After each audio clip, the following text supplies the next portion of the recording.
Mas Hensat, jadi masih penting tidak mengawinkan unsur nasionalis dengan religius untuk Pilpres 2024? Gini, kalau dibuka itu ya, ada ART, aturan-aturan partai, semua partai politik di Indonesia itu nasionalis religius. Cobain aja dibuka, itu isinya Pancasila, yang isinya juga ada keturunan Yang Maha Esa gitu. Jadi menurut saya itu dikotomi politik praktis saja Mbak Sylvia. Tapi kalau kenyataannya semua partai politik di Indonesia itu nasionalis religius. Nah, kalau kemudian kita lihat cawapres-cawapresan ini, Caimin nampaknya memang seorang cawapres yang diidolakan oleh hampir semua calon presiden. Bahkan saya katakan seluruh calon presiden mengidolakan Caimin menjadi cawapresnya karena memang punya dua hal minimal. Yang pertama, Caimin punya Jawa Timur, kemudian yang kedua juga sampai hari ini menurut hasil survei kedai kopi citra partainya NU ya PKB gitu. Nah, hal ini sebetulnya dengan diincernya Caimin oleh Mbak Puan itu bisa jadi warning juga buat Pak Prabowo karena dia bisa saja gagal nyapres kalau kemudian Caimin bersama Ganjar Pranowo.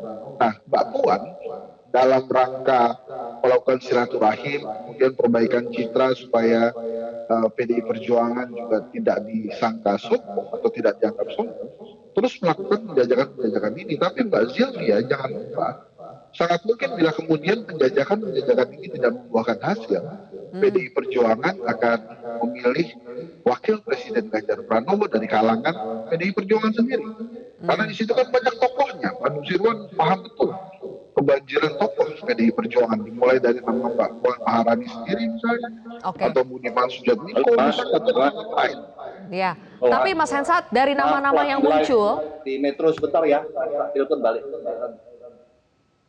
Mohon maaf kurang terdengar jelas Pak Nusirwan. Nanti saya berikan kesempatan ya. Mas Hensat, saya teruskan lagi ke Anda. Tapi dari nama-nama yang muncul sebagai bacawa pres Ganjar, ada 3 ketua umum ya. Ganjar AHY, Ganjar Gus Imin, Ganjar Erlangga.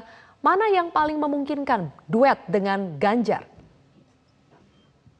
Kalau menurut saya, yang paling memungkinkan itu adalah yang paling dekat dengan PDI Perjuangan saat ini. Dengan Erlangga Hartarto misalnya, secara sejarah sangat sulit itu menggabungkan PDI Perjuangan dengan Golkar. Belum pernah juga dalam sejarahnya PDI Perjuangan dan Golkar itu bersama-sama dalam periode pertama. Periode kedua jelas Golkar karena sudah ada yang menang ya pasti merapat yang menang. Tapi kalau di periode pertama belum pernah PDI Perjuangan bersanding dengan Golkar. Nah kemudian dengan Caimin ini sangat mungkin saja terjadi. Kenapa? Karena ada pengalaman PDI Perjuangan bersama tokoh NU dan kemudian hubungan PKB dengan PDI Perjuangan selama pemerintahan Pak Jokowi dari periode pertama sampai periode kedua itu sangat baik ya. Nah sementara dengan Partai Demokrat ini agak complicated sedikit karena Partai Demokrat sudah bersama koalisi perubahan untuk persatuan gitu ya, dan nampaknya antara Mbak Puan dan Mas AHY walaupun belum bertemu kemarin baru antar sekjen sama-sama menghormati dan menyikapi positif pilihan politik masing-masing parpol. Baik, Pak Nusirwan, pertanyaannya kan dari tadi kita bahas Bu Mega saya akan pilihkan cawapres untuk Ganjar, Mbak Puan juga menyebutkan beberapa nama untuk Ganjar. Tapi pertanyaannya Ganjarnya sendiri itu punya dalam tanda kutip saham berapa untuk menentukan cawapresnya? Kok ngitungannya kok pakai saham, ini kan bukan perusahaan ya Mbak, jadi tentu ada. Ya itu istilah saja Pak Nusirwan, kontribusi Pak Ganjar untuk menentukan cawapresnya bagaimana? Ya itu nanti Pak Ganjar tentu dengan Ibu Ketua Umum ada mekanisme, ada cara sendiri untuk bisa berkomunikasi untuk memastikan hal tersebut. Jadi itu tentu bukan, saya tidak mungkin menyampaikan hal tersebut di forum ini. Ya. Tapi tentu akan ada masa pasangannya tidak diberitahu ya, tentu pasti akan diberitahu tentang caranya dan bagaimana. Ya janganlah dengan istilah besaran berapa persen atau saham itu nggak cocok di tempat kita. Baik, Terakhir ke Kang Maman. Kang Maman, selain Gus Imin dilirik oleh PDI Perjuangan untuk dilibatkan Ganjar, kan dari koalisi Prabowo Gerindra dengan PKB itu sudah punya jagoannya juga. Kata kemarin dari Pak Gus Imin mengatakan ada nama Erick Thohir. Jadi kalau wacana Prabowo dengan Erick Thohir, apakah Gus Iminnya bakal legowo? Iya, sekali lagi bahwa kerja-kerja kita politik dengan Gerindra itu sampai sekarang masih solid ya. Kita punya kantor bersama di Menteng untuk terus membicarakan bagaimana politik kita ke depan. Tetapi tentu soal penentuan siapa capres-cawapres, maka kedua pimpinan kita Prabowo dan Gus Muhaimin nanti akan membicarakannya.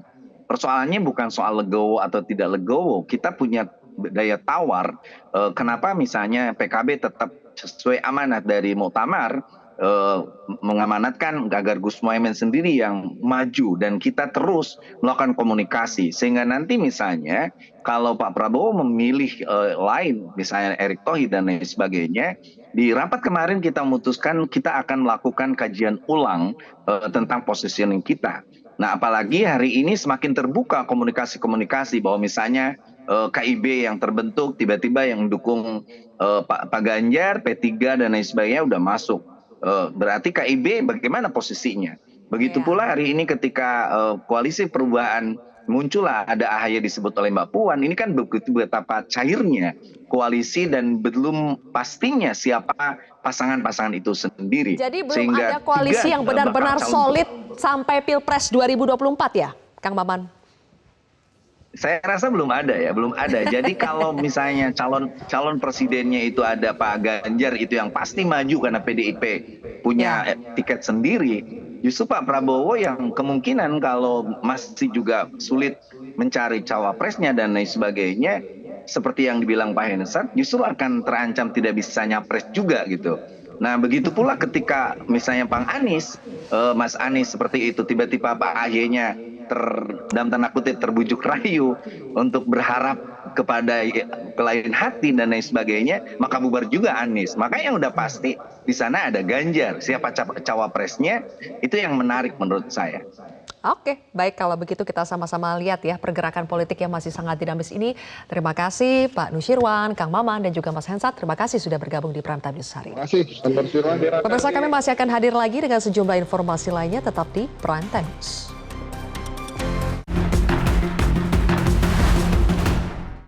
Jangan lupa subscribe YouTube channel Metro TV News dan jangan lupa nyalakan notifikasinya.